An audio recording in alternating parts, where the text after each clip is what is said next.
मानव से मानव को बनने का कोशिश करें, सब दिन सत्संग करें, चाहे दूसरे जगह ना हो तो अपना घर में बैठ करके करें। हर घर में स्तुति विनय प्रार्थना का पाठ करें। अगर हम करते हैं उसको देखेगा, बच्चे भी देखेगा तो वो भी थोड़ा प्रयास करके आगे बढ़ेगा, तब ना हमारा ज्ञान का प्रकाश होगा, तो हमारा विकसित होगा। लेकिन ऐसा दीपक जलाते नहीं हैं। जिस प्रकार से अभी देखिए आपके सामने में है, कहीं दूसरी जगह जाने की आवश्यकता नहीं है। जब तक इसमें बाती है, तेल है, तब तक यह दीपक जल रहा है। दीपक का प्रकाश है, लेकिन इस दीपक को प्रकाश के लिए तो तेल दिया गया है, बाती दिया गया है। उसी प्रकार से आप में भी वह दीपक है, वह बाती है, वह तेल भी है। और आप कहते हैं जो तिल माही तेल है, जो जगमग में आग, और तेरा साईं तुझ में है, जाग सके सो जाग। लेकिन आप जागृत नहीं होना चाहते, सोए हुए हैं। अरे क्या है, जो जागन के दिन थोड़ है और सोबन के दिन बहुत। एक दिन सो जाइएगा तो फिर उठेंगे नहीं, लेकिन अभी आप सो जाते हैं तो फिर आप कैसे उठेंगे। इस प्रकार से आप देखिए, 1 वर्ष पूर्व हम सबों के बीच से सतलोकवासी संत उत्तिम दादी हम सबों को छोड़ करके चले गए, हमारे बीच में नहीं है। लेकिन नहीं है, लेकिन उनके कीर्ति किए हुए कर्म वह अमर है। उसी प्रकार से हम लोग भी वैसे कर्म करेंगे तो हमारा भी नाम होगा। शरीर छूट जाने के बाद साहब कहते हैं, जब कर्म तेरा अच्छा है तो किस्मत तेरी दासी है, अब मन तेरा साफ है तो घर में मथुरा काशी है। इसीलिए मथुरा, वृंदावन, काशी, हरिद्वार, प्रयागनाथ, विश्वेश्वरनाथ, द्वारका, कैलाश जाने से कोई काम आपको आने वाला नहीं है। आएगा काम किए हुए कर्म। रामायण को पत्ती को पढ़ते हैं, रामायण में क्या लिखा हुआ है? बाबा तुलसी जो लिखे, जब कर्म प्रधान विश्व करी राखा, अजो दस करहि सो तस फल चखा। गीता को लीजिए, जब कर्म किए जा फल की इच्छा मत करना इंसान, जैसे कर्म करोगे वैसा फल देगा भगवान। ये है गीता का ज्ञान। जिसको आप भगवान कहते हैं, भगवान क्या है? भगवान कौन है? भगवान का कोई फैक्ट्री है? भगवान कोई फैक्ट्री में से आए थे? मानव ही तो भगवान बना। चाहे ब्रह्मा या विष्णु या शंकर हो या कृष्ण हो या राम हो, जो भी आए हैं मानव तन धारण किए कि नहीं? मनुष्य रूप में आए कि नहीं? राम आए मानव रूप में, तब मानव रूपी कर्म किए। जब आप उनको आदर के साथ क्या कहते हैं? कोई राजा राम भी कहते हैं, और कोई कहते हैं प्रभु श्री राम कहते हैं, और कहते हैं पुरुषों में उत्तम पुरुषोत्तम श्री राम हैं। कर्म किए तब ना। 14 वर्ष वनवास क्यों गए?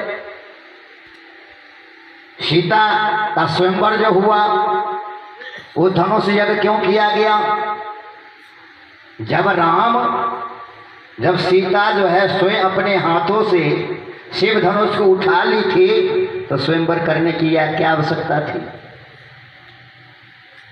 फिर राम उस धनुष को भंग क्यों किए? उससे पहले सीता उठा ली थी कि नहीं? जब सीता धनुष को उठा ली थी तो राम के उठाने की कोई आवश्यकता ही नहीं है। और जब सीता का विवाह जो है मिलन के समय में राम और सीता का दोनों का जो है दृष्टि गोचर हुआ, तो विवाह तो उसी समय होता, धनुष भंग करने की कोई आवश्यकता नहीं थी। जब महाभारत हुआ तो युद्ध कराने की कोई आवश्यकता थी? क्यों किया गया? उसी प्रकार से सदगुरु कबीर कहते हैं इस संसार में मानव जो है अपने आप में युद्ध कर रहा है, अपने आप में लड़ रहा है, लेकिन उस लड़ने से कुछ लाभ मिलने वाला नहीं है। इसीलिए जब तक इस संसार में हम मानव हैं तो मानव से मानव को प्रेम जताते हुए संसार रूपी सागर से चलना है। जब ये मानव से मानव प्रेम जताते संसार से चले जाएंगे, यही तब हमारा कर्तव्य का जो है निष्ठ हो सकता है, बन सकते हैं। अन्यथा कि मानव तन फिर दोबारा नहीं मिलेगा।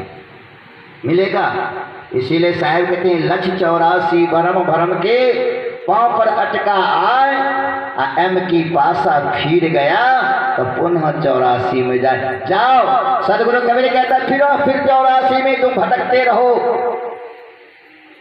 भटकते रहो, आने जाने का चक्कर में लगा रह जाएगा, तुम्हारा मुक्त होगा नहीं, मुक्ति पाओगे नहीं। अगर मुक्त होना चाहते हो तो फिर संसार में से बहुर को आना नहीं है, वैसा कर्म करो, तभी तुम्हारा कल्याण है। और सदगुरु कबीर साहब डिटेल कहते हैं कि जो तू चाहे कल्याण को सदगुरु शरण में आए, अब परमार्थ चिंतन करे, जन्म मरण दुख जाए।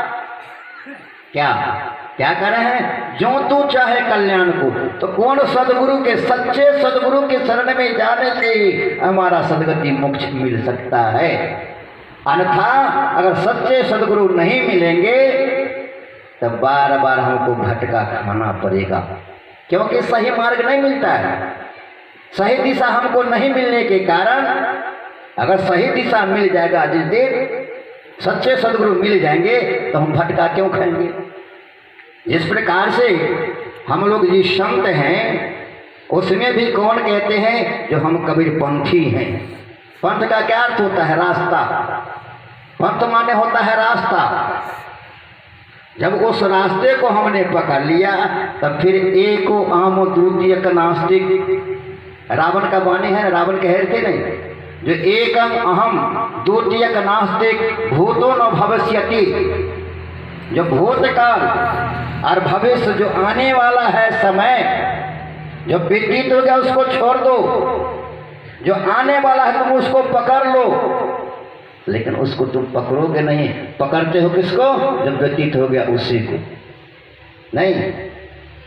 इसीलिए अवसर बीते मन पछते हो, पश्चाताप करते हुए चले जाएंगे, कुछ हम नहीं कर पाएंगे।